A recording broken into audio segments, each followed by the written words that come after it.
All right, let's dive into a story that really asks a powerful question. How far would you actually go for a friend?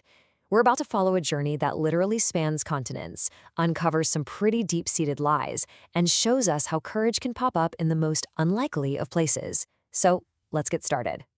At its heart, this is a tale where the stakes are just incredibly personal. This isn't about saving the whole world or anything like that. It's about saving one person. Well, in this case, one dragon, who means the absolute world to our hero. Okay, so every great journey has to start somewhere, right? And for this one, to really get what's at stake, what was lost, we've got to go back to the beginning. Picture this, a totally peaceful bamboo forest where a really special friendship is just about to be shattered. So here are our two main characters, and honestly, their dynamic is everything. On one side, you've got Peng. He's just a regular, playful, maybe a little timid panda. And then on the other side, you've got Jilong, a young dragon from this super powerful family. I mean, his dad literally controls the rain, but Jilong, well, he's still trying to figure out his powers, especially flying. They are such an unlikely pair, but they have that kind of friendship that, just defines your whole life. But one of these peaceful, ordinary days gets completely shattered. Out of nowhere, these two strange figures show up, a monkey and a crocodile. They corner Jilong in a cave, stuff him into a sack, and just shove Peng out of the way. And just like that, in a blink, Peng's whole world is flipped upside down. Okay, so this is the moment. This is what everything hinges on. Peng is totally terrified. He's all alone. I mean, the logical thing to do, run, go get help, find the adults. But then he hears Jilong crying out for him, and he's faced with this massive choice that's going to define who he is. Is he going to give in to his fear, or is he going to dig deep and find a strength he never, ever knew he had? And he makes his choice. That one single act of courage puts him on this unbelievable, almost impossible path, taking him so far from home as he sets off on a journey to Africa. Now, let's be clear, this is not some well-thought-out plan. This is pure, raw desperation. During the kidnapping, one of the captors drops a bag, and inside, a map pointing straight to Africa. So Peng spots a ship heading in that direction and he stows away. And almost immediately, his journey is pure chaos, ending in this massive storm that actually destroys the ship he's on. But before that huge storm hits, Peng gets found out by the ship's captain, who happens to be an orangutan, and he has to make a deal. He says he'll work, be a deckhand, do whatever he's told in exchange for getting to Africa. You can see he's already changing, right? This is the first time he's ever had to bargain for his life, and it just shows he is absolutely willing to do whatever it takes. So, after all of that, Peng finally washes up on a beach in Africa. He might have survived the ocean, but this new continent, wow, it's got a whole new set of dangers, and it all starts with some, let's just say, very complicated characters. Yeah, Peng learns pretty fast that in this place, nothing is what it seems. First, he meets Jojo, the super sly, fast-talking monkey who promises to help find Jilong. For a price, of course. But here's the thing. Jojo is actually working for an ostrich who runs a circus and is always on the lookout for a new act. And what none of them realize is that all of this is tangled up in the fate of a young lion prince named Edie.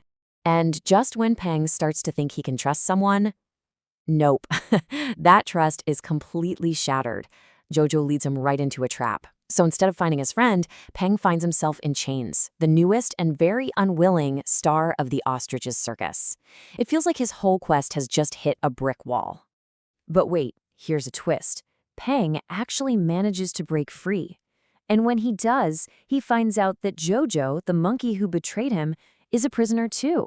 He's being forced to do this, and instead of just leaving him there, which, would be fair, Peng shows some serious compassion and frees him. And in that one moment, his enemy becomes this reluctant but super important new ally. Okay, so while all of that is happening with Peng, you're probably wondering, what about Jilong? Well, he's just been delivered to his final destination, and we're about to find out that his kidnapping was anything but random. In fact, it's a critical piece of a very old and very, very dark plan.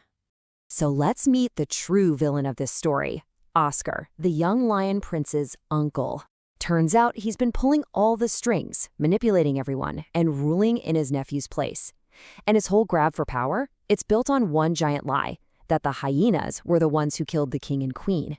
And Jilong's amazing ice breath? Oh yeah, Oscar's got a plan for that. To really get how deep this lie goes, we gotta rewind a bit. See, years ago, Prince Edie was actually friends with a young hyena named Nola. But one day, there was this terrible accident. Edie's parents fell into a river. And Oscar, he was right there. And he did nothing. He just watched them drown. Then he went back, blamed the hyenas for the whole thing, and used that tragedy to start a war and kick them out of their home. So now you see how all these different pieces are moving, right? You've got Peng's desperate quest, Jojo's situation, and this huge long-running feud, and they are all about to slam into each other in one huge final showdown. Just as Oscar is about to force Jilong to attack the hyenas, Edie comes face to face with Nola, his old friend, and she tells him the truth. She tells him what really happened that day at the river, that Oscar was there and did nothing. And in that one instant, the giant lie that has controlled their whole lives just completely falls apart. And Jilong, seeing all this go down, hearing his new friend Edie finally stand up to his evil uncle, he makes a choice. He is not going to be a weapon. He's not going to be a monster. So instead of attacking the hyenas, he turns that incredible ice breath right on Oscar and freezes him solid. But of course, a villain like this doesn't go down that easy. The ice just shatters. And a furious Oscar, in a rage, grabs the first thing he can, which is Peng. He drags our panda hero to the exact same deadly waterfall where this whole story of lies began, setting the stage for the final battle.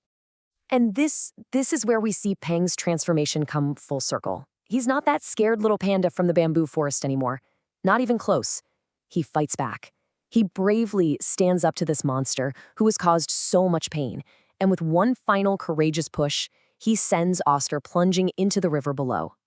But in the chaos of the fight, Peng falls too. And just for a second, it looks like this whole heroic journey is going to end in tragedy. But then, something amazing happens. Jilong, seeing his friend fall, the friend who literally crossed an ocean for him, finally unlocks the one thing he could never master: flight. He soars, catches Peng in midair, and it's just this incredible, triumphant, emotional payoff for both of them. So the villain is gone, peace is finally restored, but the adventure isn't quite over. Now it's time to head home.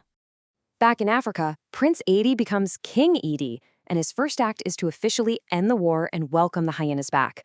As for our heroes, Peng and Jilong get ready to go home, but this time they've got a new member of their crew. They're bringing Jojo with them. So this inseparable trio returns home to their families, who are just so overjoyed and relieved to see them alive. And all of this really brings us back to that core idea, doesn't it? It makes you think about the incredible lengths we would go to for the people we love. It's a great reminder that the biggest, most important adventures, they're usually not for fame or glory. They're for friendship. And so, the story leaves us all with one simple question to think about. What journey would you take for a friend?